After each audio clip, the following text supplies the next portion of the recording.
आपने एक बात जरूर सुनी होगी कि श्री कृष्ण ने राधा से प्रेम तो किया पर विवाह क्यों नहीं किया। आखिर क्या वजह हो सकती है कि जिनकी वजह से श्री कृष्ण ने राधा जी से विवाह नहीं किया। जी हाँ दोस्तों, देश भर में आज कृष्ण जन्माष्टमी मनाई जा रही है। जन्माष्टमी का त्यौहार बहुत धूमधाम से मनाया जाता है। जन्माष्टमी के पवित्र अवसर पर जानते हैं कि कृष्ण भगवान और राधा ने प्यार होने के बावजूद भी शादी क्यों नहीं की थी। जी हाँ दोस्तों, जब भी प्रेम की मिसाल दी जाती है तो श्री कृष्ण राधा के प्रेम का नाम सबसे ऊपर लिया जाता है। राधा श्री कृष्ण के प्रेम को जीवात्मा और परमात्मा का मिलन कहा जाता है। सदियों से पीढ़ी दर पीढ़ियां राधा कृष्ण की प्रेम कहानियां बढ़ती चढ़ी आ रही हैं। कुछ विद्वानों के मुताबिक राधा कृष्ण की कहानी मध्यकाल के अंतिम चरण में भक्ति आंदोलन के बाद लोकप्रिय हुई। उस समय के कवियों ने इस आध्यात्मिक संबंध को एक भौतिक रूप दिया। प्राचीन समय में रुक्मणी, सत्यभामा, समयथा, श्री कृष्णामसरा प्रचलित थीं, जिसमें राधा का कोई जिक्र नहीं मिलता है। देव की पुत्र श्री कृष्ण कुछ समय तक गोकुल में रहे और उसके बाद वृंदावन चले गए थे। श्री कृष्ण राधा से 10 साल की उम्र में मिले थे। उसके बाद वह कभी वृंदावन लौटे ही नहीं। इसके अलावा यही एक जिक्र है भी नहीं मिलता कि राधा ने श्री कृष्ण कभी द्वारका की यात्रा की हो, क्योंकि दक्षिण भारत के प्राचीन ग्रंथों में राधा का कोई उल्लेख नहीं मिलता है। एक मत यह भी है कि राधा ने श्री कृष्ण से विवाह करने से मना कर दिया, क्योंकि उन्हें लगता था कि वह महिलाओं के जीवन के लिए उपयुक्त नहीं है। राधा एक ग्वाला थी, जबकि लोग श्री कृष्ण को किसी राजकुमारी से विवाह करते हुए देखना चाहते थे। श्री कृष्ण ने राधा को समझाने की कोशिश की, लेकिन राधा अपने निश्चय में दृढ़ थीं।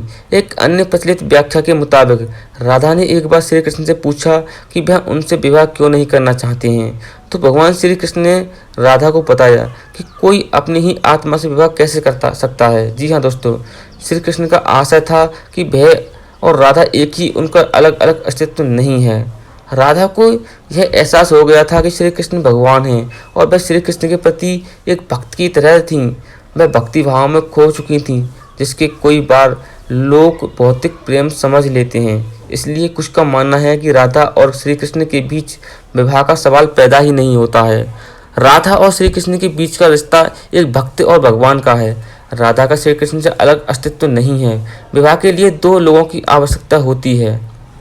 कुछ लोग इसी तरह से व्याख्या भी करते हैं कि सामाजिक नियमों के राधा कृष्ण की प्रेम कहानी में खलनायक की भूमिका निभाई थी। जी हाँ, राधा और श्री कृष्ण की सामाजिक पृष्ठभूमि उनके विवाह की अनुमति नहीं देती थी। राधा को ठीक तरह से समझने के लिए रस और प्रेम रहस्य को समझना होगा। ये आध्यात्मिक प्रेम की आनंददायक अनुभूति है। एक व्याख्या के अनुसार कृष्ण और राधा ने बचपन में खेल खेल में शादी की थी। जैसे ही कई बच्चे शादी का खेल खेलते हैं, लेकिन असलियत में दोनों का विवाह कभी नहीं। उनका प्यार वैवाहिक जीवन के प्यार से ज़्यादा स्वाभाविक और आध्यात्मिक था। श्री कृष्ण और राधा एक दूसरे रूप में आत्मीय तौर पर जुड़े हुए थे, इसलिए हमेशा राधा कृष्ण कहा जाता है, रुक्मणी कृष्ण नहीं। रुक्मणी ने श्री कृष्ण को पाने के लिए बहुत जतन किए थे। वह अपने भाई रुक्मी के खिलाफ चली गई थी। रुक्मणी भी राधा की तरह श्री कृष्ण से प्यार करती थी। रुक्मणी ने श्री कृष्ण को एक प्रेम पत्र भी भेजा था कि वह अगर उन्हें अपने साथ ले जाएं। प्रेम पत्र में रुक्मणी ने 7 श्लोक लिखे थे। रुक्मणी का प्रेम पत्र श्री कृष्ण के दिल को छू गया और उन्हें रुक्मणी का अनुरोध स्वीकार करना पड़ा। इस तरह रुक्मणी श्री कृष्ण की पहली पत्नी बन गई। वहीं दूसरी तरफ श्री कृष्ण और राधा को विवाह की आवश्यकता ही नहीं थी। राधा श्री कृष्ण के बचपन का प्यार थी। श्री कृष्ण जब 8 साल के थे तब दोनों ने प्रेम की अनुभूति की। इसके बाद पूरी जिंदगी श्री कृष्ण से नहीं मिली। राधा श्री कृष्ण के देवीय गुणों से परिचित थीं। उन्होंने जिंदगी भर अपने मन में प्रेम की स्मृतियों को बनाए रखा। उनकी यही रिश्ते की सबसे बड़ी खूबसूरती थी। जी हाँ दोस्तों, इसी वजह से श्री कृष्ण ने राधा से विवाह नहीं किया था। जी है दोस्तों, वीडियो अच्छी लगी हो तो प्लीज़ वीडियो को लाइक करें, चैनल को सब्सक्राइब करें, वीडियो को शेयर भी करें ताकि और दोस्तों को भी यह वीडियो मिल सके। Thank you so much.